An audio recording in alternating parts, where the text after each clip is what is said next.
నమస్తే. శ్రీ గురుభ్యో నమః. శ్రీమాత్రే నమః.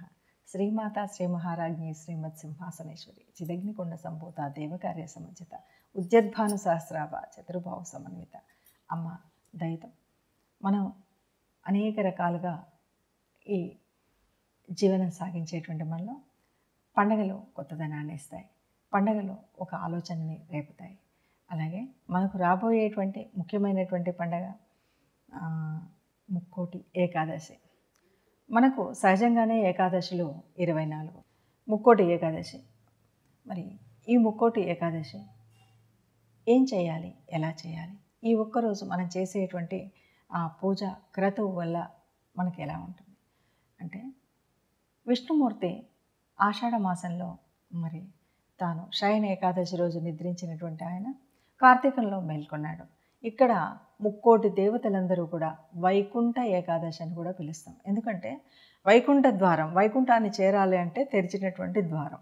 ఈ వైకుంఠ ద్వారంలోకి నుండి మరి దేవతలందరూ కూడా వచ్చి స్వామిని మేల్కొల్పితే ఆ ముక్కోటి దేవతలతో సహా స్వామి మరి అందరినీ దీవించడానికి భూలోకానికి వచ్చేటువంటి రోజు ముక్కోటి ఏకాదశి.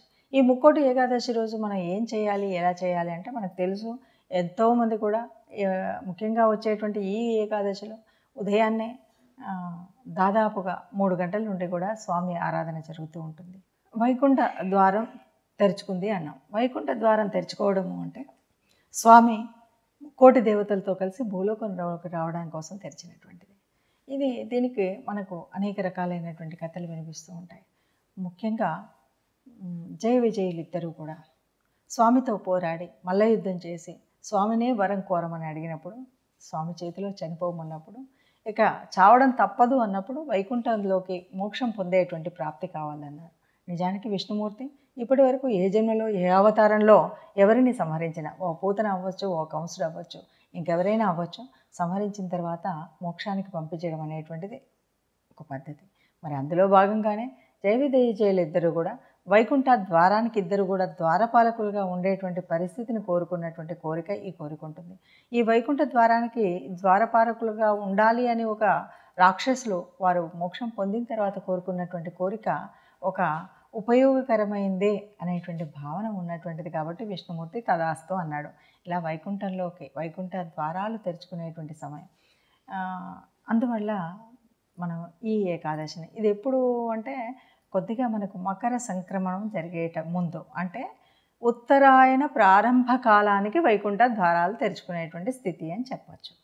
ఇలా వైకుంఠ ఏకాదశి రోజు మరి ఏం చేయాలి, ఎలా చేయాలి? విష్ణుమూర్తి, మనము విష్ణు అవతారాన్ని పూజిస్తున్నాం. విష్ణుమూర్తి ఆ లోకంలో నుండి ఈ లోకంలో సర్వదేవత సమరూఢై వస్తున్నాడు. ఆ స్వామిని మనం పూజించడం కోసం విష్ణు నామాల్లో విష్ణు సహస్రనామాల్ని చదవడం, విష్ణు సంబంధితమైనటువంటి ఏ రకమైనటువంటి పూజనైనా స్తోత్రాలనైనా చేస్తూ ఉంటాం. ఇక్కడ భూలోకంలో మనం ఆ రోజు ఉత్తర ద్వారం ద్వారా వెళ్ళినట్టయితే అందరికీ స్వామిని దర్శించుకున్నట్టయితే స్వర్గలోక ప్రాప్తి చెందుతాము అనేటువంటిది, లేకపోతే కష్టాలు తొలుగుతాయని, మోక్ష మార్గంలోకి పోతాము అనేటువంటి ఉద్దేశంగా ప్రతి దేవాలయాల్లో కూడా ఉత్తర ద్వార దర్శనాన్ని భగవంతుడి దర్శనానికి ఉత్తర ద్వారాన్ని ఏర్పాటు చేస్తారు. మరి ఈ ఉత్తర ద్వారానికి ఉదయాన్నే వారు ఏర్పాటు చేయడం, షోడశోపచారాలు చేయడం, వీటితో పాటు మనం శుచి శుభ్రతతో పాటు ఇంటి స్నానం చేసి ఇంట్లో పూజ చేసుకున్న తర్వాత దేవాలయానికి వెళ్ళి ఆ ఉత్తర ద్వార దర్శనం ద్వారా స్వామిని చేయడం అనేటువంటిది చేస్తాం. దీనివల్ల మనకు ఈ సంవత్సర కాలంలో కూడా ఎక్కడ ఏ రకమైనటువంటి కష్టాలు రాకుండా ఉంటాయి అని నమ్మకం. ఈ సంవత్సరంలో ఎవరైనా మన బంధువులు కానీ ఇంకెవరైనా ఉన్నా వైకుంఠానికి చేరుతారు అనేటువంటి ఒక నమ్మకం. అందువల్ల వైకుంఠ ఏకాదశి రోజు తప్పనిసరిగా అంటే ఉపవాస దీక్ష కానీ నక్తం కానీ చేస్తూ ఉంటారు. ఆరోగ్యరీత్యా కొన్ని మార్పులు ఉన్నటువంటి వారు కనీసం పండు ఫలం లేకపోతే అల్పాహారంతో స్వామిని పూజించడం అనేటువంటిది చేస్తూ ఉంటారు. దాదాపుగా చాలామందికి ఒక ప్రగాఢమైన నమ్మకంతో ముందు నుండి ఉన్నటువంటి తరతరాలుగా వస్తున్నటువంటి ఒక స్థితిలో పూర్తిగా ఉపవాస దీక్షలో ఉండేవాళ్ళు చాలా ఎక్కువ మంది మనకు ఈ వైకుంఠ ఏకాదశి రోజు కనిపిస్తారు. ఈ వైకుంఠంలో ఉన్నటువంటి స్వామి ఇక్కడికి రావడానికి మనకు అనేక కథలు చెప్తూ ఉంటారు. ఏది ఏమైనా వైకుంఠ ఏకాదశి రోజు స్వామిని ఇంట్లో పూజించిన, దేవాలయంలో పూజించిన, ఒక తులసిమాల సమర్పించడం, పూలమాల సమర్పించడం, సుగంధ ద్రవ్యాలు సమర్పించడం, నెక్తంతో ఉండడం, ఉపవాస దీక్ష అంటే పూర్తిగా ఉండడం కానీ, లేకపోతే నక్తంతో ఉండడం, లేకపోతే స్వామి కీర్తనలు, స్వామి భజనలు, స్వామి యొక్క స్తుతి వింటూ గడపడం అనేటువంటి దాని ద్వారా పుణ్య ఫలితాన్ని పొందగలుగుతారు.